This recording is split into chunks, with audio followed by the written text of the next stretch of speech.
The use of monoclonal antibodies in relapse disease, especially now that we have two of them, can vary depending upon how patients are actually relapsing. I think what we've seen with the Eloquent trial is that this is an antibody that is probably best suited for patients with a slow, progressive biochemical relapse, as opposed to much more of a symptomatic relapse. I think the data that was shown at the plenary session of ASCO in this meeting shows rather significant response with daratumumab, Velcade, dexamethasone, which would seem to suggest that maybe a more rapid response, if a more rapid response is needed, daratumumab may be more the antibody of choice. And so sort of looking at this, the slow biochemical, the maintenance setting is maybe one that's more appropriate for a monoclonal antibody such as elotuzumab. In contrast, a more aggressive setting may be one in which the antibodies such as daratumumab could be more effectively integrated. We're now dealing with two antibodies that are FDA approved, and I would not be surprised if over the next few years we see many more. And one of the questions that's asked oftentimes is, how do you use all of these drugs and how do you sequence them, and is there any kind of cross-reactivity? I think these are very interesting and important questions. Unfortunately, they're questions for which right now we don't have data. There is no reason to suspect that the use of one would preclude the use of the other one, specifically because the targets are completely different. I mean, in the case of the two that are currently approved, one targets CD38, the other one targets SLAMF7.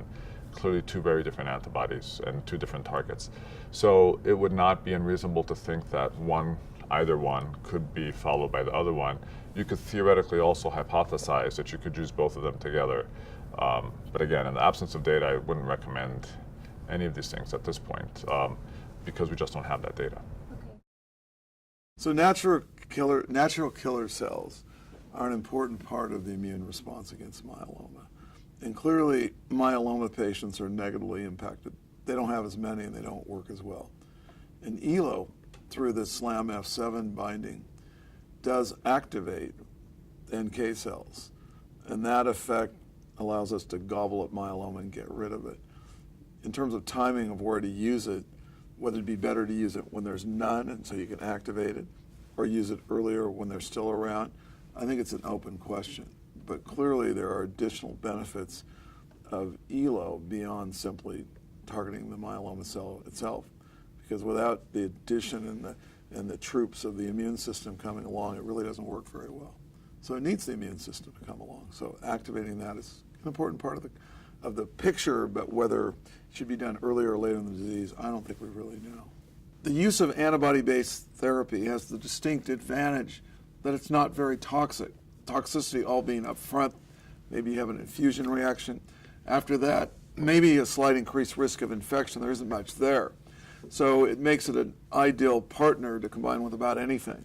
Whether it's going to turn out to be better to use ELO or DARA with individual drugs that are already approved, or actually together, the jury's out on this. I think patients will end up getting everything. And I've had that occur recently in the clinic. I had a patient who, for example, was just really allergic to DARA, and I just slipped in ELO, and boy, the guy's done amazing, and he's seen everything. And it's a multiple of many drugs together, but the patient had seen all those other drugs without ELO, and the ELO's added no toxicity. And I think we're going to see that with DARA as well.